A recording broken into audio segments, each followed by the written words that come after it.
Assalamualaikum warahmatullahi wabarakatuh.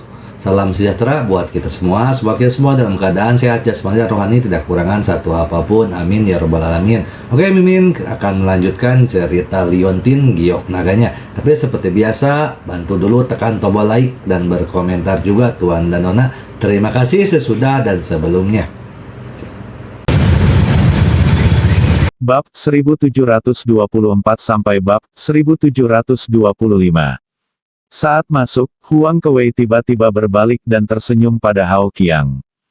Hao Qiang mengira Huang Kewei tertarik padanya, dan dia segera menunjukkan ekspresi gembira di wajahnya. Dia segera berlari dan bertanya, "Kakak senior Huang, ada apa?" Huang Kewei tersenyum dan berkata, "Ngomong-ngomong, izinkan saya memberitahumu sesuatu, bocah ini, namanya Ye Chong, kamu seharusnya sudah mendengarnya." Ketika dia mendengar kata Ye Chong, senyum di wajah Hao Qiang langsung membeku. Huang, kakak senior Huang, kamu, jangan menakutiku, kamu mengatakan ini. Oh tidak, ini Ye Chong yang membunuh Guo Yunpeng. Hao Qiang datang ke istana Fenxiang dan mendengarkan, orang yang paling banyak dimiliki adalah Ye Chong. Orang yang pernah menjungkir balikan istana dupa. Orang yang bahkan membunuh para tetua istana dupa. Terlebih lagi, kudengar dia memiliki temperamen yang buruk. Beberapa orang bahkan diam-diam mengatakan bahwa Ye Chong adalah generasi baru dewa pembunuh. Memikirkan hal ini, Hao Qiang sangat ketakutan hingga kakinya menjadi lemah dan punggungnya terasa menggigil. Huang Kewei tersenyum dan berkata, "Mengapa aku menggodamu?" Setelah mengatakan itu, dia dan Ye Chong menoleh dan berjalan masuk tanpa melihat ke belakang. Ye Chong tersenyum dan berkata, "Kakak senior Huang, kamu masih suka bercanda." Huang Kewei tersenyum dan berkata, "Bukankah ini hanya untuk melampiaskan amarahku padamu?" Melihat sosok Ye Chong dan Huang yang pergi, Kewei, Hao Qiang merasa lega. Dia bahkan tidak menyadari bahwa pakaian di belakangnya basah oleh keringat dingin.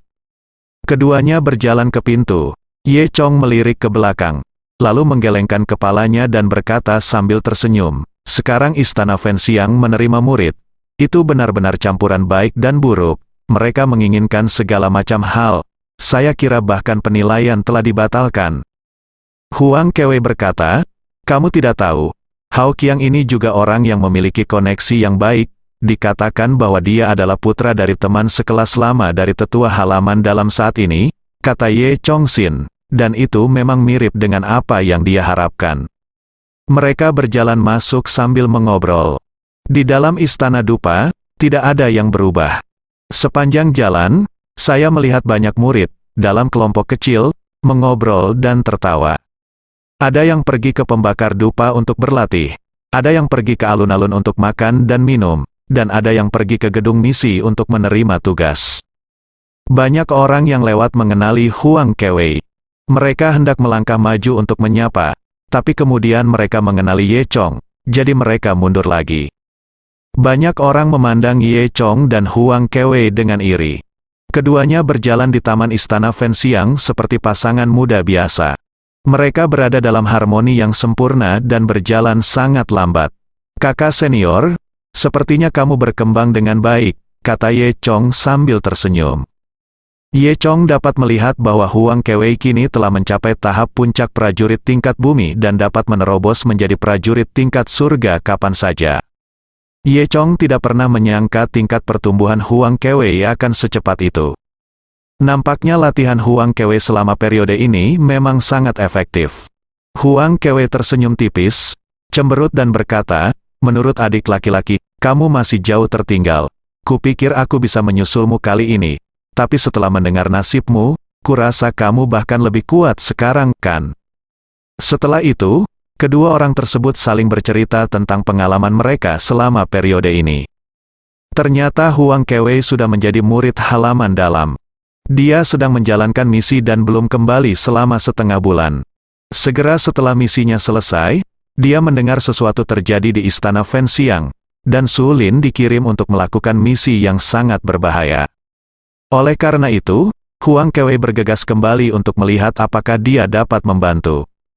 Saat dia kembali, dia bertemu Ye Chong. Belakangan, Ye Chong juga berbicara tentang pengalamannya sendiri, dan Huang Kewei terkejut saat mendengarnya. Yi Kuyu, sepertinya aku masih belum bisa dibandingkan denganmu. Pengalamanmu sangat luar biasa.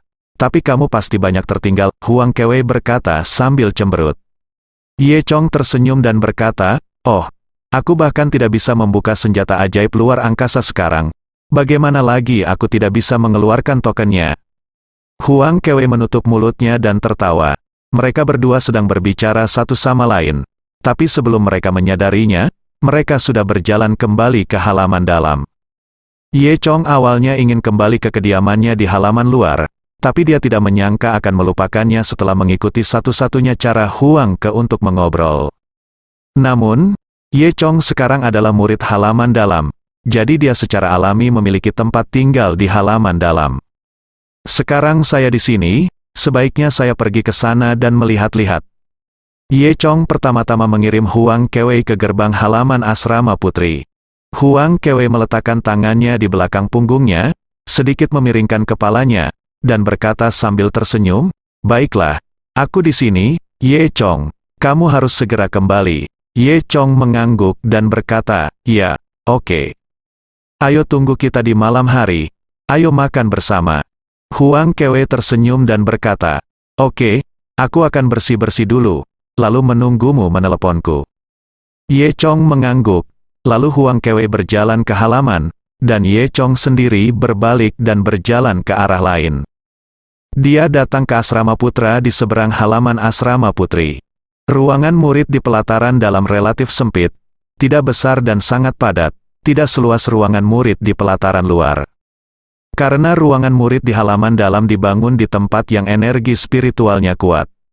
Tempatnya terbatas, jadi ruangannya sempit. Ye Chong ingat dengan jelas bahwa ketika dia pertama kali menjadi murid di halaman dalam, ruangan yang ditugaskan kepadanya adalah kamar 16, distrik 5.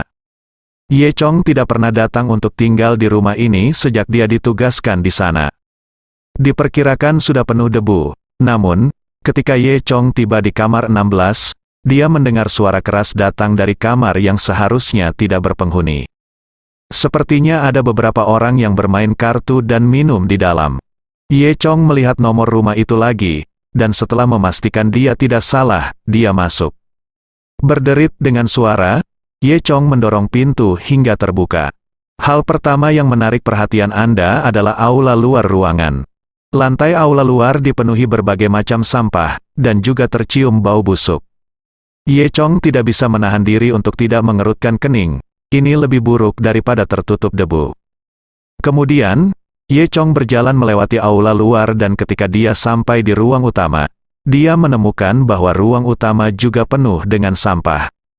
Di tengah ruang utama terdapat meja kartu, dengan 4 orang duduk di meja kartu, semuanya mengenakan pakaian mewah.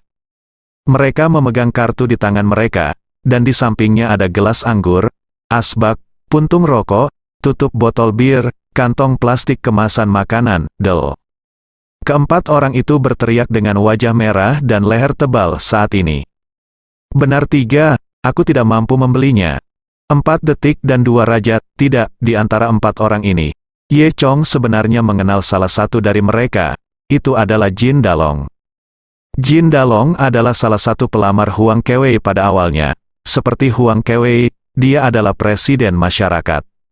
Namun, dia kemudian dihukum berat oleh Ye Chong, dan kemudian dia menjadi jujur. Ye Chong tidak menyangka akan bertemu dengannya di sini saat ini. Ketika Jin Dalong melihat Ye Chong, dia juga terkejut, dan ketakutannya terhadap Ye Chong masih terlihat di ekspresinya. Ye Chong mengerutkan kening, apa yang kamu lakukan di sini? Siapa kamu? Apa pedulimu dengan apa yang kita lakukan di sini? Kata seorang kemeja bermotif bunga di sebelah Jin Dalong. Ye Chong berkata, kamar ini milikku. Apa, milikmu? Sekarang ruangan ini milikku. Hua Sirt melanjutkan, tampak seperti dia murah hati. Jin Dalong di sebelahnya mengedipkan mata dengan cepat dan berbisik, Saudara Fu, ini Ye Chong. Oh, apakah ini Ye Chong yang membunuh dewa kematian Guo Yunpeng? Nada suara Hua Sirt sedikit melembut. Jin Dalong mengangguk. Itu dia, Ye Chong, kan? Saya ingin mengingatkan Anda bahwa karena Anda belum kembali terlalu lama, rumah ini tidak bisa kosong. Jadi para tetua di atas memutuskan bahwa rumah ini milik saya sekarang. Kamu tahu. Hua Xirt memang sedikit takut pada Ye Chong dan tidak berani sekuat sebelumnya. Siapa yang mengatakan itu? Kenapa aku tidak ingat ada aturan seperti itu? Ye Chong mengerutkan kening. Flower Xirt melanjutkan, kamu sudah lama tidak kembali. Biar ku beritahu, Istana Fenxiang sekarang milik Penatua Chao. Paman kedua kakak tertuaku adalah Penatua nomor 1 di bawah Penatua Chao. Tahukah kamu itu? Dia menjawab pertanyaannya salah. Dengan cepat memunculkan latar belakangnya, berharap membuat Ye Chong takut. Ye Chong tertawa, dan kemudian dia menyadari bahwa ternyata satu orang mencapai pencerahan, dan ayam serta anjing naik ke surga. Tampaknya setelah Chao Dahua dipromosikan ke tahta, para penjahat ini mengikuti jejaknya. Ye Chong berkata, saya tidak peduli siapa kakak laki-laki tertua Anda atau kerabat siapa dia. Kamar ini milik saya, keluar dari sini kamu, jika kamu memberitahu. Kakak laki-laki tertua kita, dia akan sangat tidak bahagia, ya, kata Flowery Xirt. Ye Chong melanjutkan, aturan Istana Fenxiang adalah sekali sebuah ruangan diberikan kepada seorang murid, kecuali muridnya meninggal, ruangan itu akan selalu menjadi miliknya. Sekarang, kamu ingin menempati kamarku, kamu melanggar aturan Istana Fenxiang. Siapapun yang dengan santai menyerbu kamar para murid pelataran dalam akan dihukum. Karena setiap ruangan di kamar murid pelataran dalam diselimuti energi spiritual, itu sangat berharga dan tidak dapat diperoleh oleh orang biasa. Apalagi Istana Fenxiang memang sangat ketat dalam pengelolaan ruangan di halaman dalam. Aku, Chao, kamu benar-benar lemah dalam membunuh koin. Menurutku kamu sudah lama tidak kembali dan otakmu rusak. Jangan mengira hanya karena kamu adalah Ye Chong. Murid nomor 1 saat ini adalah murid tertua kita, saudara. Seorang pria botak bertubuh besar di sebelah kemeja bermotif bunga tiba-tiba mengumpat. Jelas, dia belum pernah melihat kemampuan Ye Chong, dan merasa bahwa Ye Chong hanya menyia-nyiakan reputasinya. Namun, pria botak bertubuh besar itu segera berubah pikiran. Sebelum dia bisa menyelesaikan kata-katanya, terdengar suara pop, dan Ye Chong menamparkan wajahnya. Laki-laki botak itu berkata, aduh, badannya berguling dan terbang keluar. Lalu ia terjatuh dengan keras ke tanah. Ketika ia melihat lagi, separuh wajahnya bengkak hingga menjadi kepala babi. Hua Xirt, Jin Dalong dan 3 orang lainnya semuanya tercengang. Ye Chong melirik Jin Dalong dan yang lainnya dengan dingin. Apa, kamu masih ingin tinggal di sini dan tidak pergi? Apakah kamu ingin menjadi seperti kepala babi ini? Jin Dalong sangat ketakutan sehingga dia segera berdiri, dan berjalan pergi dengan beberapa orang lainnya merasa malu. Hilang, pria botak itu menutup mulutnya sambil menatap tajam ke arah Ye Chong. Bergumam, tunggu aku, nak. Lalu dia berbalik dan lari. Meski beberapa orang pergi, Ye Chong memandangi ruangan yang kotor, berantakan, dan berbau aneh itu dan merasa ruangan itu benar-benar tidak bisa dihuni. Ye Chong berjalan ke kamar tidur dan melihat lagi dengan jijik. Ada selimut berserakan di tempat tidur di kamar tidur, dan selimut itu sudah hitam seolah berkarat, Yi Kuyue. Ye Chong merasa sangat terhina. Kemudian, dia menemukan bahwa di 2 lemari di kamar tidur, terdapat berbagai ramuan berharga, harta karun, koin api, dan barang berharga lainnya. Jelas sekali, tempat ini diperlakukan sebagai harta karun. Ye Chong tidak mengira Jin Dalong, Big Balhead, Hua Xirt, dan lainnya memiliki kekuatan finansial seperti itu. Jika perkiraannya benar, properti tersebut seharusnya menjadi milik yang disebut kakak tertua di mulut mereka. Diperkirakan Jin Dalong dan yang lainnya hanya diatur di sini untuk menjaga harta karun tersebut. Meskipun barang-barang ini berharga, Ye Chong tidak mau menyentuhnya. Menurutnya barang-barang ini sama menjijikkannya dengan sampah di ruangan ini. Kemudian, Ye Chong datang ke alun-alun di halaman dalam. Alun-alun besar ini memiliki fungsi yang mirip dengan alun-alun di halaman luar, lebih seperti ruang tamu dengan segala kebutuhan. Ada beberapa murid yang menunggu di alun-alun untuk mengambil pekerjaan, dan dapat melakukan berbagai pekerjaan di dalam dan di luar Istana Fenxiang, seperti mencari anak kucing dan anak anjing, menangkap wanita simpanan, Del. Ye Chong menemukan beberapa murid seperti itu dan meminta mereka membersihkan rumah. Sebagai hadiahnya, Ye Chong berkata selama rumahnya dibersihkan, mereka bisa mengambil apapun yang ada di rumah itu. Beberapa orang datang ke kamar 16 dengan keraguan. Saat pertama kali masuk ke dalam rumah, mereka langsung kaget. Mereka belum pernah melihat ruangan kotor seperti itu. Murid Istana Fenxiang semuanya adalah orang-orang luar biasa. Bagaimana mungkin mereka bisa membuat ruangan menjadi begitu kotor? Terlebih lagi, dia masih menjadi murid pelataran dalam. Beberapa orang tiba-tiba merasa jijik terhadap Ye Chong. Mereka bahkan tidak mau menerima pekerjaan itu lagi. Namun, ketika mereka melihat ramuan berharga dan koin api di rak kamar tidur, mereka langsung tercengang. Kakak senior, maksudmu kamu tidak menginginkan apapun di sini? Apakah kamu akan memberikan semuanya sebagai pembayaran kepada kami? Ye Chong mengangguk, tentu saja. Tetapi kamu harus membersihkan tempat ini sesegera mungkin. Kakak senior, lakukan saja. Jangan khawatir. Beberapa orang bersemangat dan segera berjalan menuju lemari di kamar tidur. Namun, begitu banyak barang berharga di kabinet ini sehingga hanya segelintir orang yang tidak bisa mengambil semuanya. Terlebih lagi, ruangan ini sangat berantakan sehingga mereka bahkan tidak bisa membersihkannya. Oleh karena itu, orang-orang ini menelepon sahabat mereka dan ingin mereka mendapat bagian dari kue tersebut. Alhasil, teman dari teman pun datang. Segera, masalah ini menyebar ke seluruh istana dupa. Saya melihat gelombang orang masuk ke kamar Ye Chong, bergegas membantu Ye Chong membersihkan kamar. Kamar Ye Chong dipenuhi orang, mengobrol tanpa henti. Aku Cao, kenapa kamu meninggalkan 2 pil untukku? Kamu membawa sekantong sampah dan kamu hanya ingin mengambil 2 pil. Apakah kamu ingin merasa malu? Gelas kristal ini milikku. Aku menyekop 3 permen karet, aku pantas mendapatkan ini. Ye Chong berdiri di pintu dengan ekspresi tawa dan air mata, melihat keributan di dalam. Saat ini, terlihat sesosok tubuh berlari dari kejauhan. Ye Chong melihat lebih dekat dan melihat bahwa itu tidak lain adalah Hao Qiang, penjaga di pintu sebelumnya. Ternyata ketika Hao Qiang mengetahui berita itu, semuanya sudah terlambat, dan dia jelas-jelas bergegas-bergegas. Kepalaku dipenuhi keringat, Ye Chong melihat tampilan Hao Qiang dan merasa lucu di hatinya. Hao Qiang ini benar-benar penggila uang, dia akan pergi kemanapun ada manfaatnya. Ketika Hao Qiang berlari, dia bergegas ke pintu tanpa melihat ke arah Ye Chong. Tunggu, Ye Chong menghentikan Hao Qiang. Siapa itu? Apa yang kamu lakukan? Jangan tunda aku untuk menjadi kaya, kata Hao Qiang dengan marah. Akibatnya, setelah dia selesai berbicara, dia melirik Ye Chong dan sangat ketakutan hingga hampir kehabisan napas. Iya, itu kamu, Ye Chong. Hao Qiang memandang Ye Chong dengan heran. Ye Chong tersenyum dan berkata, kenapa, kamu di sini untuk mengambil manfaatnya juga? Iya, kakak senior Ye Chong, aku tidak berharap kamu datang juga. Silakan pergi dulu, Hao Qiang berkata dengan hormat. Ye Chong tersenyum dan berkata, saya tidak tertarik dengan hal-hal di dalamnya. Kakak senior Ye Chong memang luar biasa.